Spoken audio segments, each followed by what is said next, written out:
ഈ 5 കാര്യങ്ങളിൽ ഏതെങ്കിലും ഒരു കാര്യം നിങ്ങൾ ജീവിതത്തിൽ പതിവാക്കുകയാണെങ്കിൽ അല്ലാഹു തആല സ്വർഗത്തിൽ നിങ്ങൾക്കൊരു വീട് നൽകുമെന്ന് നബി സല്ലല്ലാഹു അലൈഹി വസല്ലമ തങ്ങൾ പഠിപ്പിക്കുന്നുണ്ട്.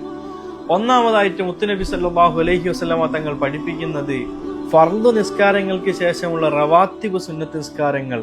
ആ റവാത്തിബ് സുന്നത്ത് നിസ്കാരങ്ങൾ പതിവാക്കുന്ന മനുഷ്യൻ അല്ലാഹു തആല സ്വർഗത്തിൽ ഒരു വീട് നൽകുന്നതാണ്. അതേപോലെ തന്നെ തമാശക്ക് പോലും കളവ് പറയാത്ത മനുഷ്യന് അല്ലാഹു തആല സ്വർഗത്തിൽ ഒരു വീട് നൽകുന്നതാണ്.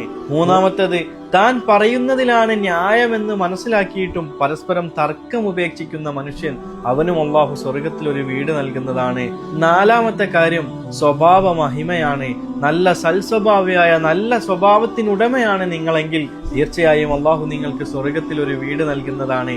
അഞ്ചാമതായിട്ട് പറയുന്നത്, അള്ളാഹുവിന്റെ പ്രീതി കാംക്ഷിച്ചുകൊണ്ട് ഒരു മനുഷ്യൻ പള്ളി ഉണ്ടാക്കിയാൽ അവനും അള്ളാഹു സ്വർഗത്തിൽ വീട് നൽകുന്നതാണ്. ഇമാം ബുഖാരി, ഇമാം മുസ്ലിം, ഇമാം അബൂദാവൂദ് ഇവരെല്ലാം റിപ്പോർട്ട് ചെയ്ത ഹദീസുകളിൽ നമുക്കിത് കാണാൻ സാധിക്കുന്നതാണ്. ഇതിൽ ഏതെങ്കിലും ഒരു നന്മയെങ്കിലും പതിവാക്കാൻ ശ്രമിക്കുക. അള്ളാഹു നമുക്ക് തൗഫീക്ക് നൽകുമാറാവട്ടെ.